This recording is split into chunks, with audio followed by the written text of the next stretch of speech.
Kolkata rape और case के बाद पूरे देश में रेप और महिलाओं बच्चों के खिलाफ अपराधों पर लगाम लगाने और दोषियों को सख्त सजा देने की मांग उठने लगी है, जिसके बाद आज सीएम ममता बनर्जी की सरकार ने पश्चिम बंगाल विधानसभा में एंटी रेप बिल पेश किया, जो चर्चा के बाद पास हो गया है।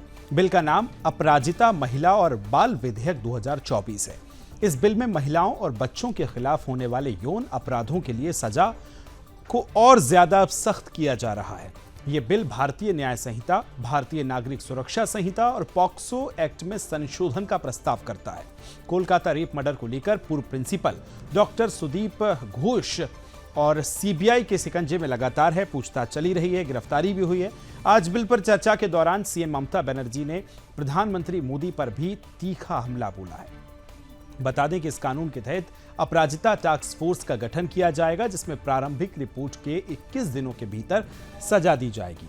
120 करोड़ रुपए इसके लिए मंजूर किए गए, जिसका उपयोग सीसीटीवी कैमरे लगाने में होगा। जहां टॉयलेट नहीं है वहां इसकी व्यवस्था की जाएगी। साथ ही रात्रि साथी का भी प्रावधान होगा, जो नाइट शिफ्ट में काम करेंगे, ताकि वहां की महिलाएं जो हैं वो सुरक्षित रह सके। आइए इस खबर का आपको पक्ष बताते हैं।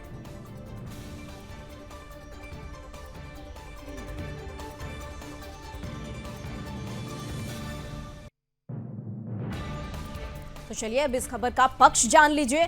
बिल पर बात करते हुए मुख्यमंत्री ममता बनर्जी ने कहा कि मैंने प्रधानमंत्री को 2 पत्र लिखे थे, लेकिन मुझे उनकी तरफ से कोई जवाब नहीं मिला, बल्कि मुझे महिला और बाल विकास मंत्री की तरफ से जवाब मिला, लेकिन मैंने उनके जवाब का भी जवाब देकर प्रधानमंत्री को अवगत कराया। जब चुनाव से पहले जल्दबाजी में न्याय संहिता विधेयक पारित किया गया था, तब मैंने कहा था कि इसे जल्दबाजी में पारित नहीं किया जाना चाहिए। इसमें राज्यों से सलाह नहीं ली गई। मैंने कई बार इसका विरोध किया था। इस बारे में राज्यों से कोई सलाह नहीं ली गई। इसे राज्यसभा विपक्ष सभी दलों से चर्चा करके पारित करे, लेकिन ऐसा नहीं किया गया। बिल के बारे में चर्चा करते हुए कहा कि ये बिल सुनिश्चित करेगा कि महिला उत्पीड़न और बलात्कार जैसे मामलों में के लिए सख्त से सख्त सजा हो। इसमें भारतीय दंड संहिता और पॉक्सो अधिनियम के प्रावधानों को और सख्त किया गया है।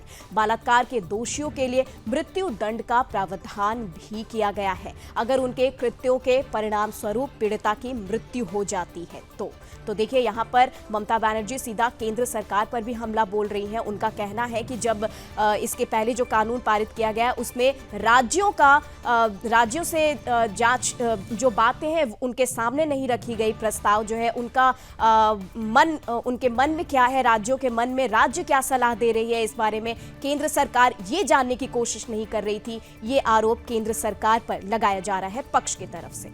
तो चलिए अब इस खबर पर विपक्ष बताएंगे कनिका।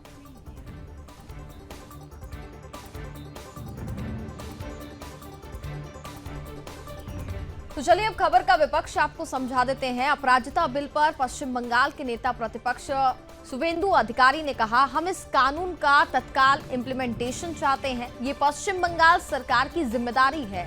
हम परिणाम चाहते हैं, ये सरकार की जिम्मेदारी है। हम कोई विभाजन नहीं चाहते। हम आपका पूरा समर्थन करते हैं। सरकार को ये गारंटी देनी होगी कि ये विधेयक तुरंत लागू होगा।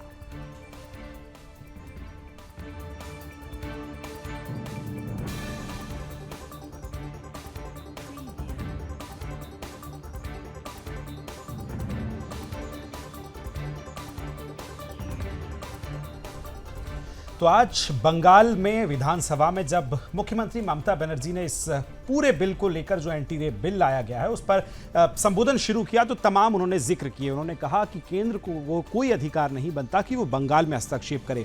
इस दौरान उन्होंने उन्नाव केस का भी जिक्र किया, हाथरस की भी बातचीत की। लेकिन इस तमाम बातचीत के बाद बीजेपी ने दूसरी तरफ कहा कि हम समर्थन करते हैं, लेकिन संशोधन की भी मांग उन्होंने की है। तो समर्थन और संशोधन के बाद अब देखना होगा कि किस तरह से यह बिल जो है कानून का रूप ले पाएगा। चलिए, कांग्रेस नेता राहुल गांधी ने हरियाणा विधानसभा चुनावों में आम आदमी पार्टी के साथ गठबंधन की गुंजाइश पर राज्य के नेताओं से राय मांगी है। कांग्रेस की केंद्रीय चुनाव समिति की बैठक में हरियाणा के नेताओं से बातचीत करते हुए राहुल गांधी आप और कांग्रेस के बीच गठबंधन के पक्ष में दिखे हैं। बता दें कि हाल ही में हुए लोकसभा चुनावों में कांग्रेस और आम आदमी पार्टी ने हरियाणा, गुजरात, गोवा, दिल्ली और चंडीगढ़ में संयुक्त रूप से चुनाव लड़ा था।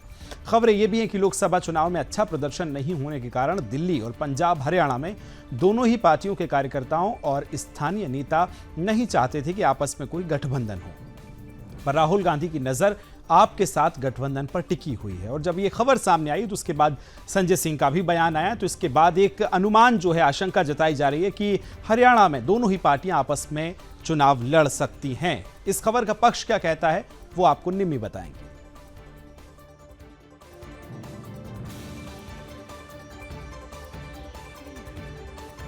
तो चलिए इस खबर का पक्ष आपको बताते हैं। और हरियाणा विधानसभा चुनाव को लेकर कांग्रेस की केंद्रीय चुनाव समिति की सोमवार शाम को अहम बैठक हुई है। इस बैठक में राहुल गांधी ने आम आदमी पार्टी से गठबंधन की संभावनाओं पर हरियाणा कांग्रेस के नेताओं का मन टटोलने की कोशिश भी की। खबर यह भी है कि राहुल गांधी ने पूछा कि क्या हरियाणा में इंडिया गठबंधन के दल के साथ मिलकर चुनाव लड़ सकते हैं। आगे उन्होंने सवाल किया कि क्या हरियाणा चुनाव अकेले लड़ने से कांग्रेस को नुकसान नहीं होगा, क्या कांग्रेस और आप के बीच गठबंधन की कोई संभावना बन सकती है। इस पर भूपेंद्र सिंह हुड्डा ने कहा कि आम आदमी पार्टी बहुत ज्यादा सीटें मांग रही है, 3 से 4 सीट दी जा सकती है, लेकिन उनकी डिमांड बड़ी है, इसलिए गठबंधन कर पाना मुश्किल है। हालांकि राहुल गांधी ने फिर भी कहा कि इंडी गठबंधन के वोट ना बटे, ऐसी कोशिश हम सबको मिलकर करनी चाहिए।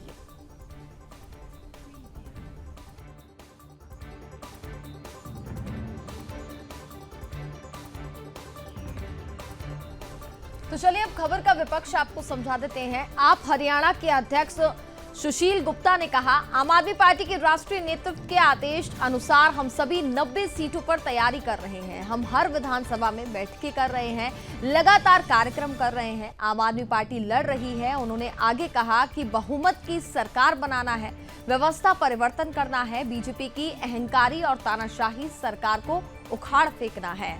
हरियाणा में कांग्रेस के साथ गठबंधन के बारे में पूछे जाने पर उन्होंने कहा कि यह फैसला हाईकमान करेगा। तो वहीं हरियाणा विधानसभा चुनाव को लेकर राहुल गांधी के बयान पर आम आदमी पार्टी नेता संजय सिंह ने कहा, राहुल गांधी के बयान का मैं समर्थन करता हूं। बीजेपी को हराना हम सबकी प्राथमिकता है, लेकिन इस बारे में आधिकारिक रूप से हमारे हरियाणा के प्रभारी बातचीत करके सूचना अरविंद केजरीवाल को देंगे, उसके बाद ही फैसला लिया जाएगा।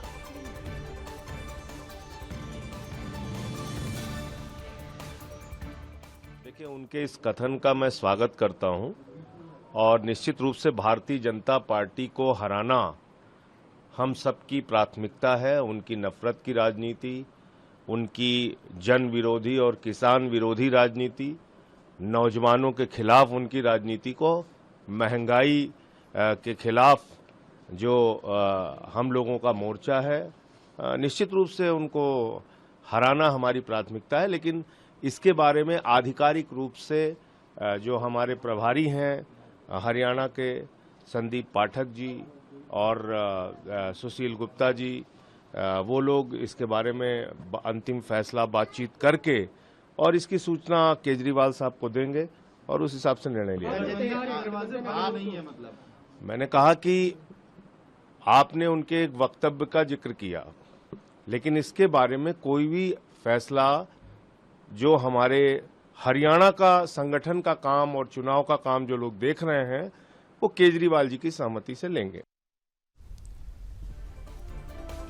तो आम आदमी पार्टी और कांग्रेस क्या हरियाणा में अब एक साथ चुनाव लड़ने वाली है, इस पर अभी थोड़ा सस्पेंस है। लेकिन राहुल गांधी ने अपनी बैठक में बातचीत की, जब सीसी की बैठक हुई तमाम नेताओं से। इधर संजय सिंह का कहना है कि अरविंद केजरीवाल ही इस पर फाइनल मुहर लगाते हैं। तो देखना बड़ा दिलचस्प होगा, क्योंकि पहले ही चंद्रशेखर आजाद की पार्टी और जेजेपी गठबंधन कर चुकी है। तो अब ऐसे में अगर कांग्रेस और आम आदमी पार्टी गठबंधन के साथ उतरती है तो बीजेपी के लिए ये राह क्या और मुश्किल होगी, ये देखना बड़ा दिलचस्प। भारतीय जनता पार्टी ने देश भर में एक बार फिर से बड़े स्तर पर सदस्यता अभियान की शुरुआत कर दी है। इसी कड़ी में यूपी में आज बड़े स्तर पर बीजेपी ने सदस्यता अभियान की शुरुआत की। आज यूपी में सीएम योगी आदित्यनाथ ने और दोनों डेप्यूटी सीएम केशव प्रसाद मौर्य और ब्रजेश पाठक भी इस दौरान मौजूद रहे। इस अभियान को लेकर भारतीय जनता पार्टी ने सोमवार को संगठन पर्व सदस्यता अभियान 2024 लॉन्च किया था। इस मौके पर देश में सबसे पहली भारतीय जनता पार्टी की जो सदस्यता है वो प्रधानमंत्री नरेंद्र मोदी ने ली थी। इसके बाद भाजपा अध्यक्ष जेपी नड्डा, रक्षा मंत्री राजनाथ सिंह और गृह मंत्री अमित शाह भी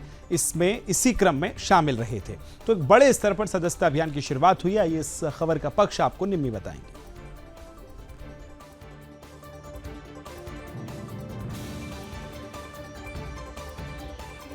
तो चलिए अब इस खबर का पक्ष आपको बताते हैं। पार्टी की सदस्यता लेने पर पीएम मोदी ने कहा कि आज बीजेपी के सदस्यता अभियान का एक और दौर शुरू हो रहा है। भारतीय जनसंघ से अब तक हमने देश में एक नई राजनीति संस्कृति लाने की कोशिश की है। तो चलिए अब इस खबर पर विपक्ष बताएंगी कनिका।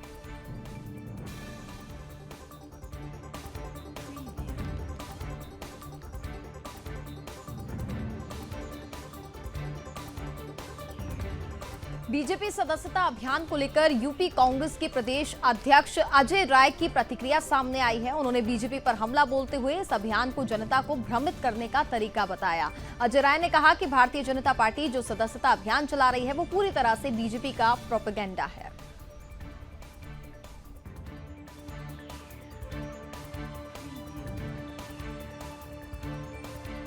तो बीजेपी का सदस्यता अभियान कल से शुरू हुआ है। प्रधानमंत्री ने सदस्यता को लेने का क्रम वहां से शुरू हुआ और उसके बाद तमाम अलग अलग स्टेट में, आज विष्णुदेव साय ने छत्तीसगढ़ में शुरू की, योगी आदित्यनाथ ने यूपी में किया। तो ये सिलसिला लगातार जारी है। हालांकि इस पर सियासत भी बरकरार है।